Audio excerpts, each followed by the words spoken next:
Damai sejahtera Allah yang melampaui segala akal, itulah yang memelihara hati dan pikiran saudara di dalam Kristus Yesus. Amin. Jemaat yang terkasih, firman Tuhan bagi kita saat ini diambil dari Injil Markus pasal 10 ayat 35 sampai dengan ayat yang ke-45. Beginilah firman Tuhan. Lalu Yakobus dan Yohanes, anak-anak Zebedius, mendekati Yesus dan berkata kepadanya, "Guru, kami harap supaya engkau kiranya mengabulkan suatu permintaan kami."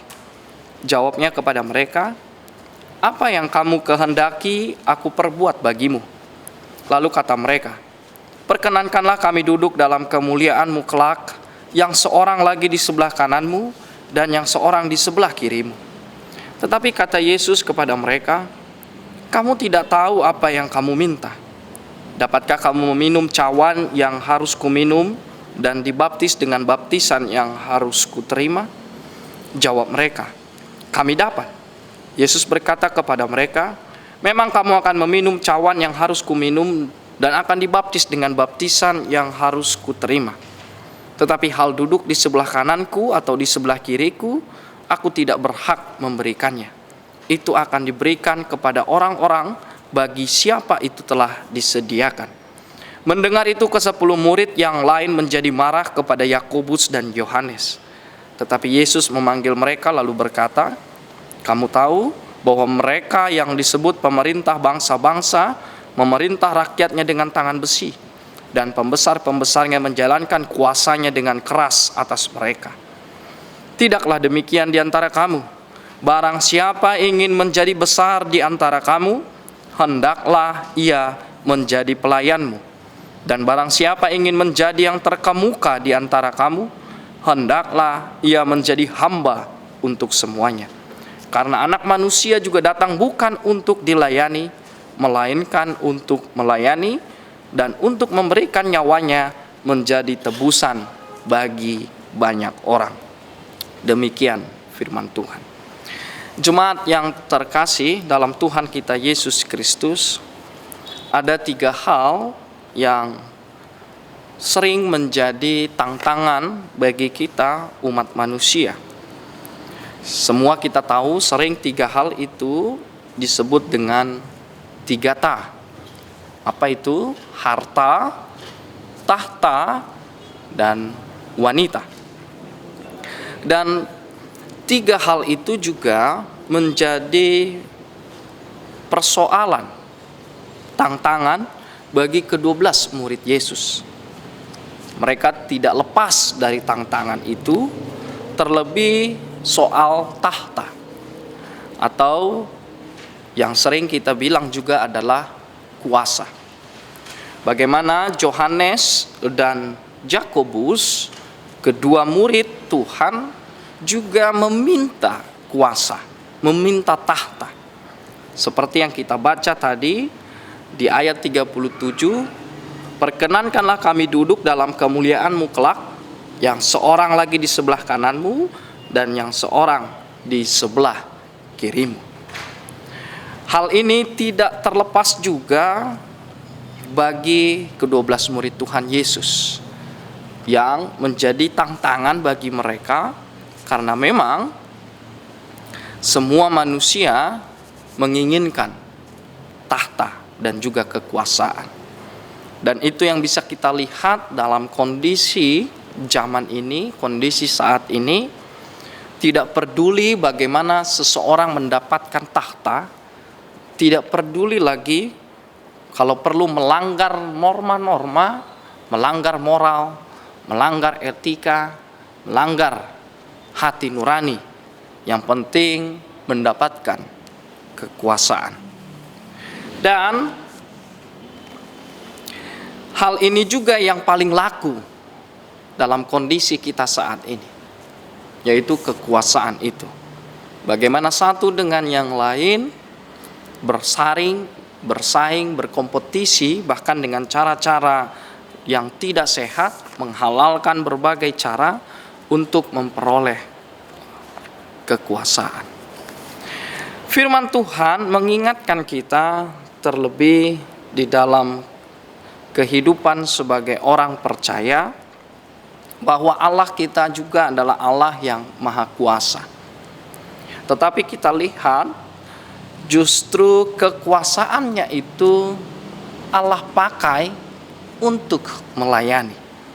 Dan ini menjadi pertanyaan juga bagi kita yang punya kuasa, terlebih kepada para pemimpin kita, bagaimana mereka memanfaatkan kekuasaan itu. Atau yang paling penting adalah apa motivasi seseorang mendapatkan kekuasaan itu menjadi seorang pemimpin atau menjadi seorang leader. Karena itu yang menentukan pada akhirnya. Kalau motivasinya sudah salah, maka pasti nilai-nilai kekuasaan yang akan dipakai pun, cara kekuasaan yang ada di tangannya pun pasti akan menjadi salah. Kita tahu bahwa untuk menjadi seorang pemimpin banyak kriteria, banyak syarat. Dia hebat dalam mengelola, punya visi ke depan, tujuannya ada, dan juga dia pintar untuk mencapai bagaimana visi itu bisa terwujud. Artinya kalau ada seseorang yang punya karakter seperti itu, maka layak atau kita pilih orang itu untuk menjadi pemimpin. Namun ternyata ada satu hal yang sering dilupakan, terlebih dalam kondisi zaman saat ini. Ada satu hal yang utama, prinsip ketika seseorang itu menjadi pemimpin. Seperti firman Tuhan yang mengingatkan kita bahwa ternyata prinsip itu adalah seorang pemimpin harus melayani. Atau seorang pemimpin dia juga sebenarnya adalah seorang pelayan.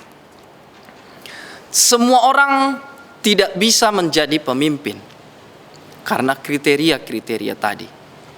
Tetapi semua orang bisa menjadi seorang pelayan. Dan kita juga tahu Kristus, Mesias atau Allah, dia sendiri pun berkata, "Aku datang, bahkan anak manusia datang bukan untuk dilayani, melainkan untuk melayani." Jemaat yang terkasih, kata pelayanan ini memang sudah agak pudar. Dan Yesus juga tidak mau berteori tentang soal apa itu pelayanan. Tetapi Yesus menjelaskan apa itu pelayanan dengan pelaksanaan, dengan tindakan-tindakan konkret, bagaimana kehidupan dia itu adalah pelayanan. Apa artinya?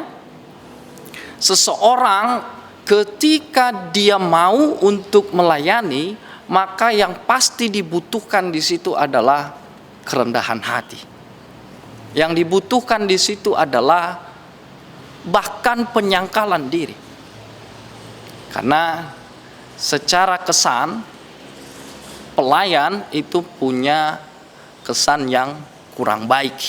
Artinya rendah. Tetapi justru disitulah Yesus katakan letak kebesaran, letak kehebatan seseorang sehingga dia pantas untuk menjadi seorang pemimpin ketika dia mau untuk melayani. Satu hal yang menjadi dasar Yesus sampaikan di ayat 43, saya akan bacakan. "Tidaklah demikian di antara kamu, barang siapa ingin menjadi besar di antara kamu, hendaklah ia menjadi pelayanmu." Dan di ayat 44, "Barang siapa ingin menjadi yang terkemuka di antara kamu, hendaklah ia menjadi hamba untuk semuanya." Di situ akan terlihat seseorang itu punya motivasi yang benar atau menjadi pemimpin yang sejati ketika dia juga mau untuk melayani. Ini penting karena begitu indahnya Allah kita yang adalah Maha Kuasa, Maha Mulia, Dia sendiri pun mau untuk merendahkan dirinya menjadi seorang manusia. Dan itu yang menjadi tujuan kehadiran Yesus Kristus. Bahkan menjadi contoh, bahkan menjadi teladan. Sehingga kerendahan hati itulah yang menjadi kriteria utama seseorang menjadi pelayan. Karena tidak mungkin dia menjadi pelayan kalau dia tidak rendah hati. Apa artinya? Ketika seseorang mampu untuk merendahkan hatinya, maka apalagi yang tidak bisa dia lakukan. Persoalan utama kita dan malah persoalan utama seorang pemimpin, orang yang mempunyai kekuasaan adalah dirinya sendiri, egonya sendiri, atau gengsi dalam kehidupannya sehingga dia tidak mau merendahkan dirinya, merendahkan hatinya, mendengarkan apa yang menjadi keluhan dari masyarakat, mau ikut bersama-sama apa yang digumulkan oleh masyarakat, begitu juga mau untuk turut serta merasakan apa yang diderita atau menjadi masalah dalam kehidupan yang dipimpinnya. Sehingga ini menjadi hal utama. Ketika seseorang mampu mengalahkan dirinya sendiri, apalagi yang tidak bisa dia kalahkan. Justru orang seperti itulah yang pantas untuk menjadi seorang pemimpin. Sehingga Yesus tekankan, siapa yang mau menjadi besar di antara kamu, hendaklah ia menjadi pelayan. Indikasinya jelas. Karena musuh utama dalam kehidupan kita itu sebenarnya bukan orang lain. Tapi musuh utama kita sendiri adalah diri kita sendiri. Dan yang bisa mengalahkan dirinya sendiri adalah orang yang rendah hati. Karena dia mau untuk menyangkal dirinya untuk menjadi pelayan. Jemaat, kata pelayan ini sudah sering kita dengar dan malah justru dipakai di dalam berbagai bidang. Walaupun kekristenan yang memunculkan istilah ini, tetapi bidang-bidang lain pun justru lebih mengekspos kata pelayan ini atau malah pelayanan. Kita sering mendengar customer service, kita sering mendengar service center, atau apapun itu yang berhubungan dengan pelayanan. Walaupun kalau kita telaah, sebenarnya bukan itu yang Yesus maksudkan.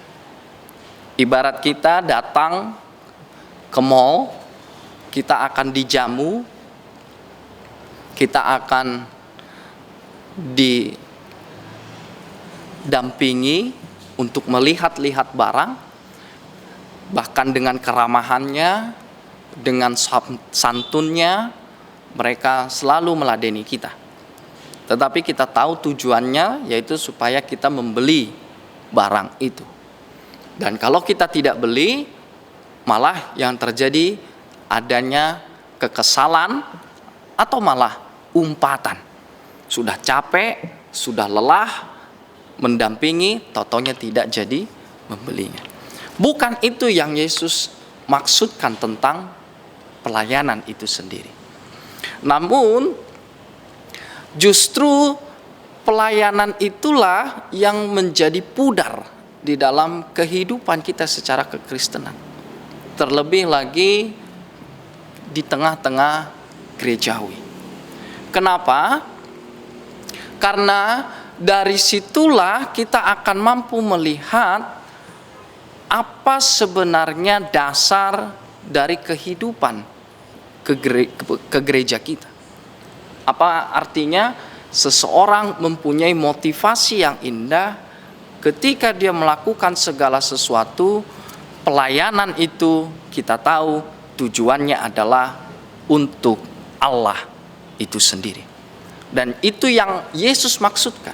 Karena kedatangan dia juga bukan untuk kepentingan diri, tetapi kedatangan Yesus sangat jelas dikatakan supaya rencana kerajaan Allah itu digenapi. Jadi satu hal yang menjadi acuan kita juga, yaitu apakah motivasi seseorang di dalam melakukan kekuasaan atau malah menjadi seorang pemimpin itu hanya untuk kepentingan dirinya. Kalau sudah salah moral di baliknya itu, yaitu motivasinya itu, maka pasti cara-cara yang dia lakukan pun pasti akan salah. Tetapi ketika motivasinya adalah untuk kepentingan Allah, yang notabene-nya adalah pasti untuk kepentingan bersama, dan Yesus tegaskan itu, kehadiran anak manusia adalah untuk memberikan nyawa bagi semua orang. Kehadirannya untuk orang lain. Dan itu menjadi indikasi. Terlebih ketika kita juga mau memilih seorang pemimpin. Apakah memang motivasinya adalah untuk orang banyak? Apakah memang keinginannya adalah untuk kepentingan bersama?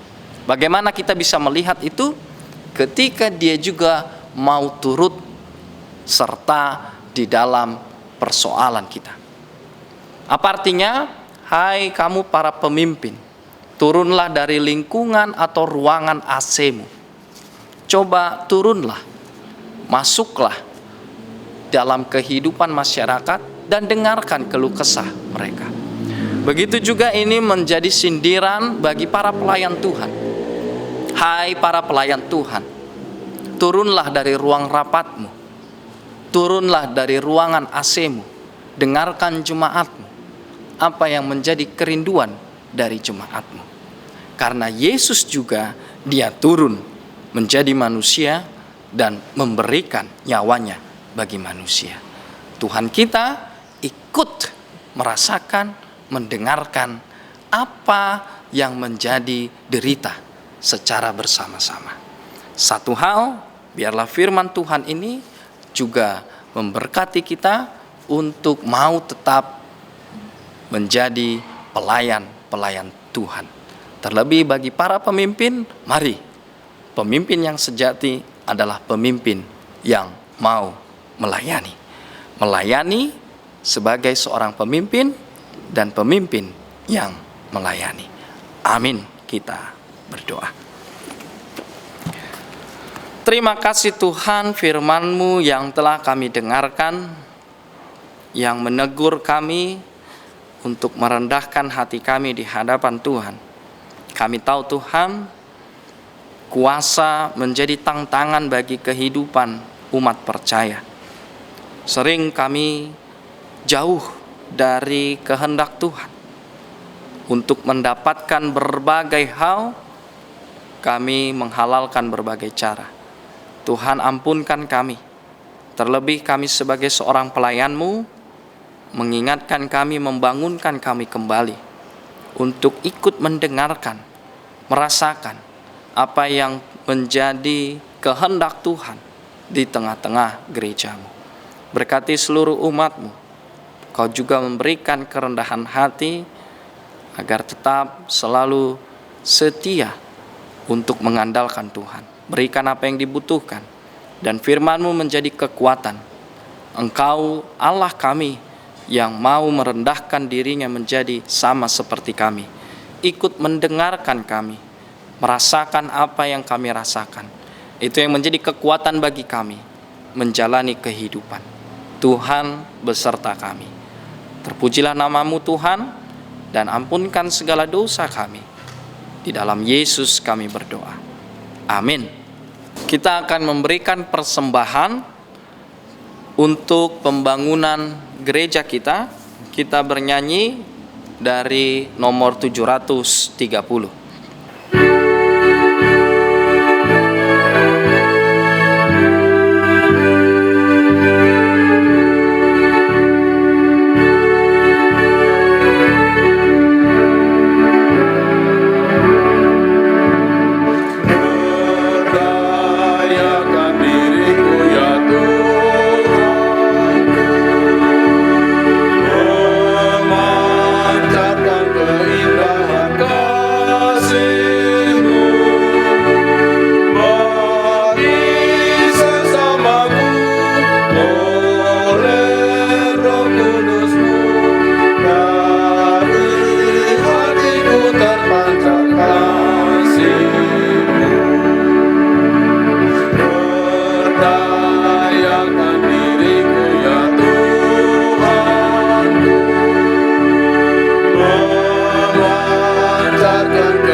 Kita akan menyerahkan persembahan bulanan kita. Jemaat yang dikasihi Tuhan, hari ini kita akan menyerahkan persembahan bulanan. Kita senantiasa mengingat bahwa dengan karya Roh Kudus-Nya kita diberi kekuatan, hikmat, dan kemampuan untuk bekerja dan mengusahai alam ciptaannya. Jika hari ini kita melaksanakan ibadah minggu keluarga dan penyerahan persembahan bulanan, sesungguhnya semuanya adalah ucapan syukur dan pengakuan bahwa Tuhan telah memberkati kita dari masa ke masa. Kita tidak boleh melupakannya, tetapi senantiasa mengingat kebaikan Tuhan melalui persembahan kita. Ya Tuhan, terima kasih atas kasih setiamu. Firman Tuhan berkata dalam Mazmur 50 ayat 14, persembahkanlah syukur sebagai korban kepada Allah, dan bayarlah nasarmu kepada yang maha tinggi. Berikanlah persembahanmu karena pengakuan bahwa segala sesuatu yang baik adalah bersumber dari Tuhan, bukan dari hati yang terpaksa. Karena itu, mari memberikannya dengan kerendahan hati, dengan sukacita, dan dengan doa dan ucapan syukur. Datanglah ke altar menghampiri mezbah Tuhan untuk menyerahkan persembahan. Kiranya Tuhan menerima persembahan kita dan memberkatinya. Kita bernyanyi sambil memberikan persembahan ke depan.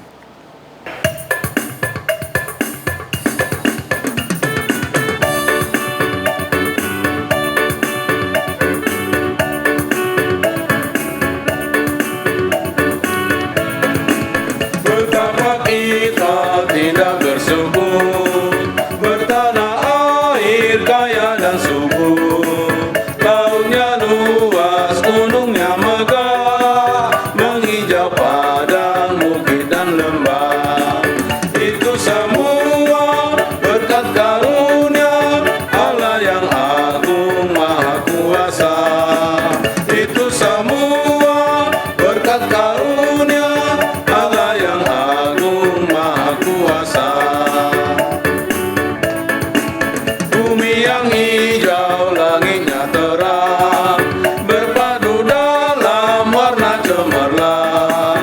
Indah jelita, damai dan teguh, bersada kita jaya dan teguh. Itu semua berkat karunia Allah yang agung maha kuasa. Itu semua berkat karunia Allah yang agung maha kuasa. Saudara-saudara, kita terpanggil untuk menjadi hamba yang taat pada Tuhan. Barang siapa yang ingin menjadi besar di antara kamu, hendaklah ia menjadi pelayanmu. Dan barang siapa ingin menjadi yang terkemuka di antara kamu, hendaklah ia menjadi hamba untuk semuanya. Ya Tuhan Allah, curahkanlah Roh Kudus-Mu kepadaku, agar aku dikuatkan menjadi hamba-Mu yang taat melakukan yang baik. Karena Anak Manusia juga datang bukan untuk dilayani, melainkan untuk melayani, dan untuk memberikan nyawanya menjadi tebusan bagi banyak orang. Jadilah berkat bagi semua, seperti Tuhan lakukan. Beri bantuan bagi yang lemah, di dalam kasih Tuhan. Pakai aku dari hamba-Mu, bawa terang ke dunia. Jadikan aku saluran berkat bagi umat-Mu yang hidup resah. Marilah kita berdoa, menyerahkan persembahan kita kepada Tuhan. Ya Allah Bapa kami yang di sorga, kami mengaku bahwa Tuhan adalah sumber dari segala karunia yang melimpah dalam kehidupan kami masing-masing. Sebagian daripada karunia itu kami serahkan kembali sebagai persembahan kepada Tuhan. Terimalah dan berkatilah persembahan umat-Mu ini, agar dapat kami pergunakan untuk pekerjaan dan pelayanan kerajaan Tuhan di dunia ini. Bukalah hati kami untuk mengenal betapa banyak berkat dan karunia yang kami peroleh dari Tuhan, supaya kami senantiasa bersyukur kepadamu di dalam nama Yesus Kristus Tuhan kami. Amin. Tuhan karuniamu, roh dan jiwaku semua, nyawa juga hidupku, harta milikku semua, ku serahkan padamu untuk selama-lamanya. Bapa kami yang di surga, dikuduskanlah namamu, datanglah kerajaan-Mu, jadilah kehendak-Mu di bumi seperti di surga. Berikanlah kami pada hari ini makanan kami yang secukupnya, dan ampunilah kami akan kesalahan kami, seperti kami juga telah mengampuni orang yang bersalah kepada kami. Dan janganlah membawa kami ke dalam pencobaan, tetapi lepaskanlah kami daripada yang jahat.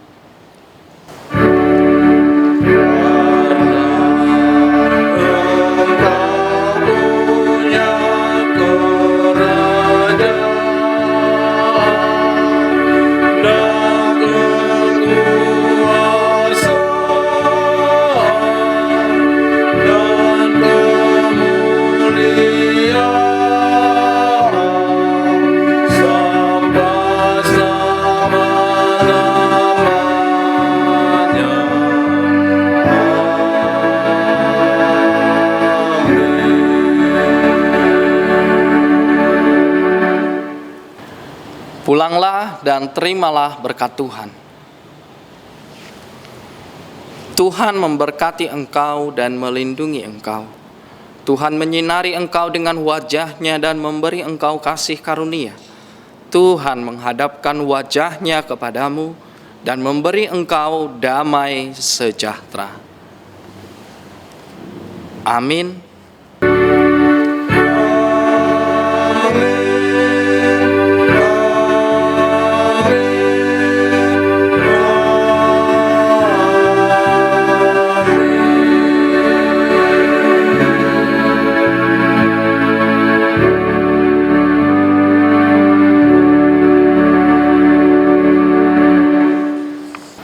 Selamat hari Minggu bagi kita semua.